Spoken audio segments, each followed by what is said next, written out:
मुलीतील उत्कर्ष महेश माने याचा आज वाढदिवस आहे. त्यानं वाढदिवसानिमित्त शाळेला एक घड्याळ भेटवस्तू म्हणून दिलेलं आहे. तर आपण त्याचं आणि त्याच्या पालकांचं एक खूप मनपूर्वक असे आभार मानूया.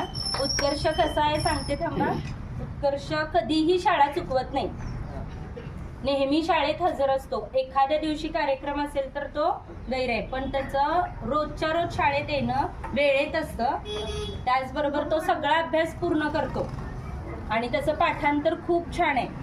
ITS मध्ये आता जे पेपर आपले सराव पेपर चालू आहेत ना, त्यामध्ये त्याला पैकीच्या पैकी मार्क पडलेले असतात. हा, तर उत्कर्षला आपण सगळ्यांनी मिळून वाढदिवसाच्या शुभेच्छा देऊया. Happy birthday to you, happy birthday to you, happy birthday dear Utkarsh, happy birthday to you. वाढदिवसाच्या हार्दिक शुभेच्छा, जन्मदिन की शुभकामनाएं. वाजव रे.